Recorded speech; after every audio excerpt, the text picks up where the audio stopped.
create a story behind every project that you guys create. And I think the biggest problem musicians have is doing the business side of Yeah, it. You know, it's absolutely. like I can write the song, I can write the melodies, and I can get all this stuff, but for me to actually get out there and do the business side of it and market this and publicize this and get this in the right people's hands, I think that's very difficult. As I was telling Zach and myself as a producer, I have to do that stuff, and I don't think I do it enough, you know. Right. And I almost need a team for myself too, and I think that's the way that this really happens, because we have so much out there now. How do we differentiate between us being up here and all this other stuff being down here? And I think what your company that you do, that helps us take this to the next level. But then I can know how to market this. I know what I have, a vision. I have a game plan. I think a lot of artists that I work with, sometimes the big hardest thing they have is they don't have a game plan as to what they want to do. They want to come in the studio and record their song and say, "Gee, that's great. Now what do I do next?" Right. And there's a bigger part of this. And I think that's why your company is so important for an area like this. Because I don't even think I know anybody else is doing something like that. With you guys, so cutting edge, right on. So speaking to that point, so when I was pitching songs, and I still do, I still pitch songs to music supervisors and companies to get songs placed and things. But my passion starting that company was about getting local artists who really don't have any other outlet to get their music out there. Artists that were really talented, and presenting them to these industry people and getting them heard and getting them placed. What I realized when I was pitching to these people was I'd say a name, and immediately they'd pull out their phones and they'd look for the artist's web presence. And I was like, "Ugh. Hey, come on, just listen to the song, like don't look at the pictures." So because at that time as a publisher, my job wasn't the artist image. My job, I didn't touch any of that. I didn't help their web presence. I didn't help their fan base. And when these music supervisors or filmmakers look at that, it matters to them a lot.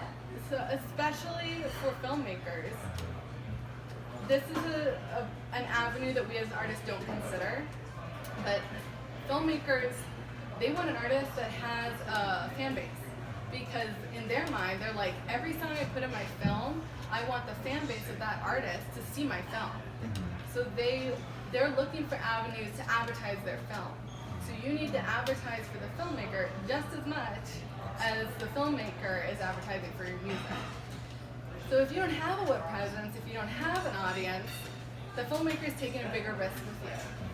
So, which they can do, they definitely do. If your song's good enough, if you're related to them, you have a really good in there. But yeah, but if you're a stranger, just coming in, just hoping, that's a harder, just a much harder road to go down. Can I ask you a question too? And I'm always curious to this too, is what I always try to tell artists. I feel like a lot of times when you're pitching songs to films or to backtracks or whatever, your music has to be done. It has to be mastered. It has to be, it's not just like you give their song and say, "Okay, we love this. Okay, I'm going to go back and remix it and I'm going to master it." No. It has to be done. So when you're selling it, you're like, "Here it is," that they can take it and they can put that in the movie immediately. So I always try to tell artists that, so, you know, when we talk about you get what you pay for, when it comes to mastering and when it comes to engineering, things like 100%. That, you've got to really have this product that's standing up with everybody else's in order to be competitive with it, I think. So when you have somebody pitching it, it's sold immediately. It goes. It's not like you have to, we have to redo that, or we have to go redo this and this and that. They don't want that. They want it done. Is that correct? 100%. Yeah. Well, that kind of is like, just, you know, like, do you buy the furniture that's already put together, right? Or do you buy it in a box, take out all the screws, always have missing pieces? The picture looks you know great. What I mean? So yeah. I want to So sign up the picture. it's just saying we're all IKEA. if you're going to present your stuff, you definitely want to make sure it's all put together. It's like having people come over to your house too and be like, "Here's my dresser, nightstand," but they're not put together. You know what I mean? Like a whole. It needs to be presented. It needs to be palatable. Usually, when people contact me for music, they're not like, "Oh, can you get this to me by the end of the week?" No, it's like, "Oh my gosh, it has to be now. Like, I needed it yesterday." You know, it's not. Yeah. There's no time. So it's always just, what do I have available now? I'll send them that. And then if I don't have anything, then I'm reaching out to people I know can get it done, like in a couple hours. I guess that's my big thing I always try to say is don't be cheap on your art, because you never know when you get the opportunity to happen that all of a sudden someone's like, oh, I love this, and bam, well, I'm glad I spent the money on that, and I know the other ones didn't pay off, but maybe this one will. And I feel like that's a misconception sometimes as artists we have, is we're always trying to find somebody that believes in me, that they're going to fund it for me. And I don't think that that's really happening nowadays, because we have such a way to get so much art out there now. It's hard to get above that, I think, a lot of it, because there's so much out there now. Do you agree with that a little bit? Yes, and I think you should probably talk about your Sony experience. Yeah.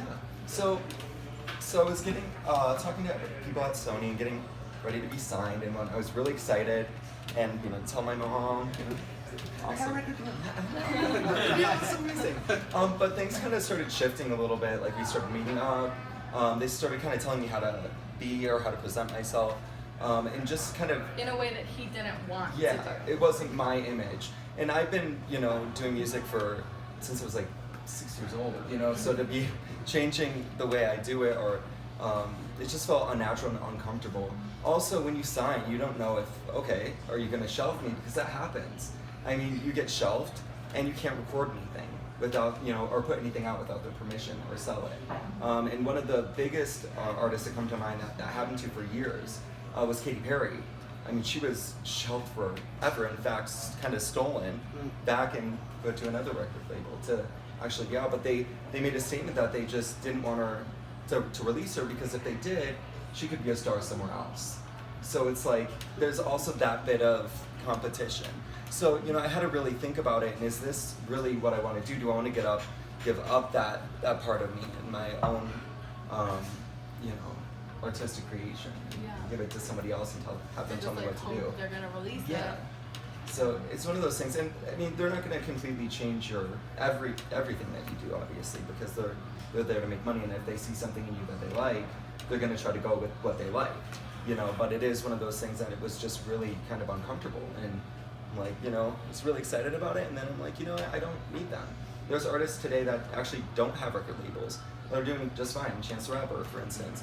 I mean, doing just fine. You know what I mean? So it's like, we just have to figure out how to be smarter as artists on our own, because we can accomplish it. We can do it. And Somebody's, you can get a team behind you to do it. Absolutely. You just have to find. I was gonna say, that's what you guys do, right? You make sure before you get to the supervisor that the music is put together, the artist is put together the way that they're supposed to be, correct? Yep. Our company technically hasn't launched yet. We're kind of doing this event just to start telling people about it. We're launching January 2019, but we are already working now with artists and with different projects. So that's the Yeah. Well, and it's different for each artist. Some artists are going to be different when it comes to that. Right. So some artists don't want to be signed at all. Other artists just want help kind of getting their music out there without having to be. Yeah, well, I guess it's all the same, because Yeah. the supervisor is then the audience that you're presenting to at that point. Yeah. So there's always going to be Absolutely. one, but you guys just make sure that gap is Yeah. bridged. Yeah, and to be honest, music supervisors don't love being pitched, and neither do filmmakers. They do it because they get paid to have music pitched to them. But when you listen to like a music supervisor speaking on a panel, they're gonna tell you the story about that time they discovered the artist on YouTube or through social media, or their friend discovered it on social media and told them about it. But they want the personal connection with the artist. Right. They don't want the artist being like, oh my gosh, please use me. Like they want to find it. That's where their joy comes from.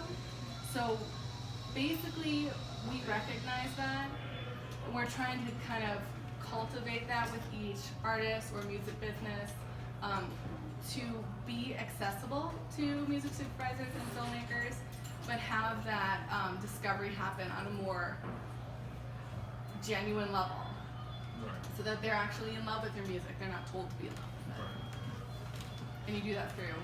Do you think I always feel it's important, it's great to have a spokesman for an artist, because I think sometimes as artists we try to go talk on our own, and I don't know what we do, we put our foot in the mouth, where Yeah. if we have a manager, we have somebody like you representing us, I think a lot of times it comes off more professional. Absolutely. So when you're actually pitching songs, if I'm a supervisor and actually get it from a company like you, I'm going to take that into more realism than I would like say just a CD from you that I don't even know who you are. So I think that it's real important to have some kind of representation for you as a manager and all that. Even with your dealing with as a musician, a regular manager with all your other steps you got to deal with. Absolutely. Absolutely. And I saw your hand up over. Yeah, I'm just curious, so, and this is speaking to the business part of your company, so let's say someone from this group says, okay, I wanna check this out with you, so they meet with you, what are the plans, apart from like honing in on who they are, what do you do next to help So, push them along and image them, like do you have a model, or if you don't have a model, like what is? So our first goal is to find out what your goal is as the artist. We're not going to tell you who to be or what to do. It's totally artist or business driven. So if you are saying, I want to build a following, or I want to sell out this show, or I'm releasing a single and I want it to place, or I want it to chart, or you just want people to buy it.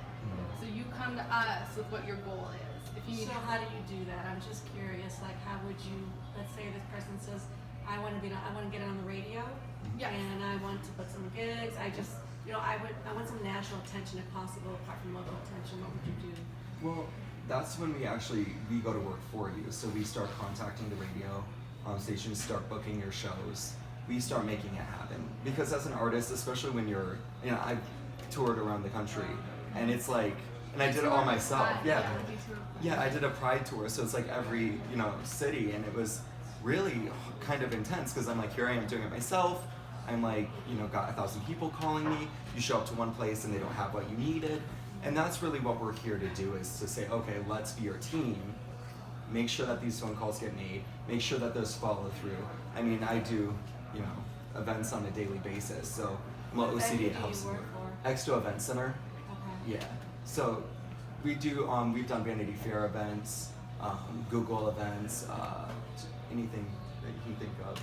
So. But it is what we do is very custom. So it really is up to you to bring your goal to us. If you need us to help you identify that, we can do that.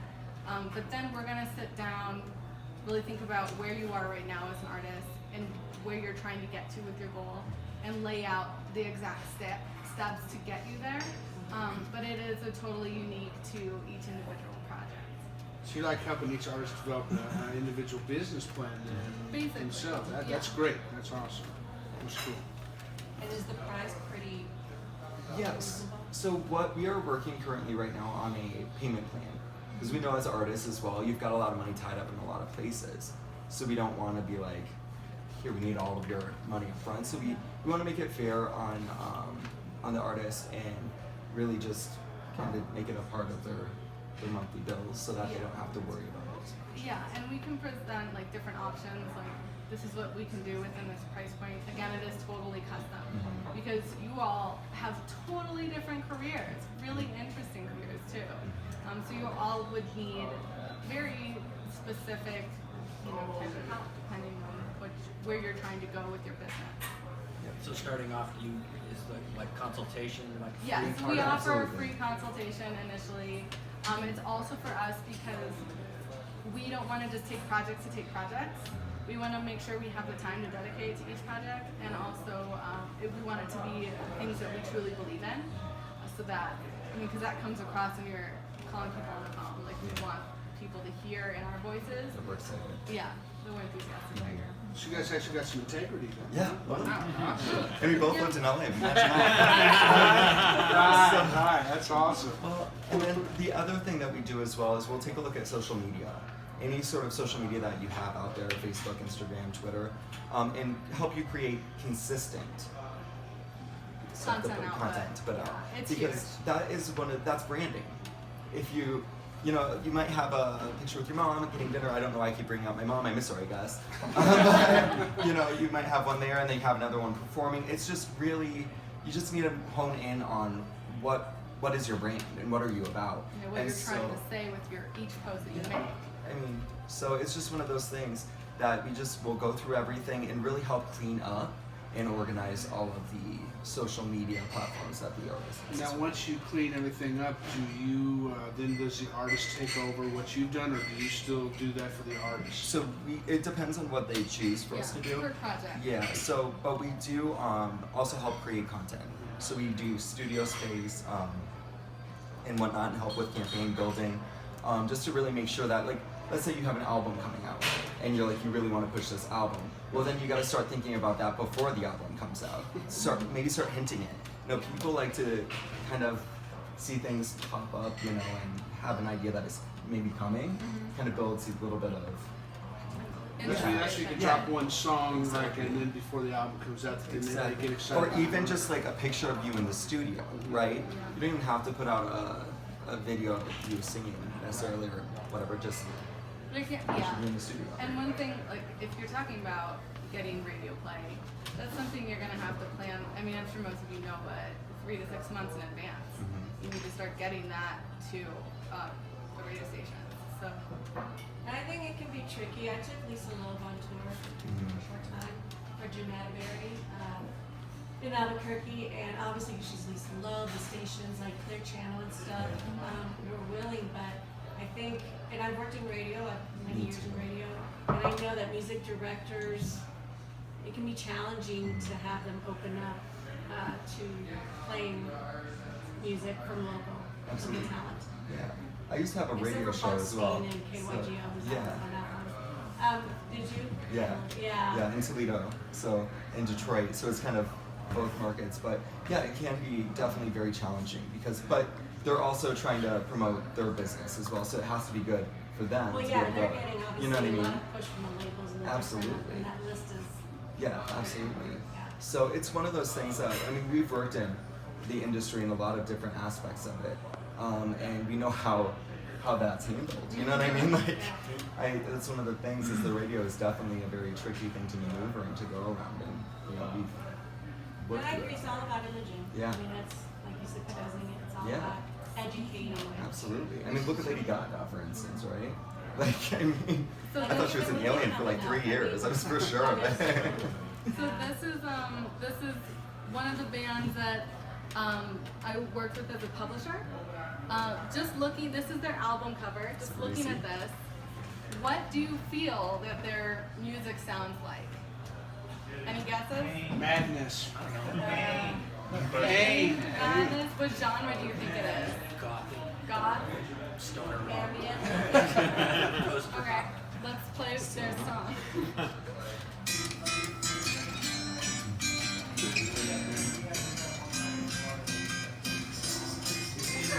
This is some dark circle. Right?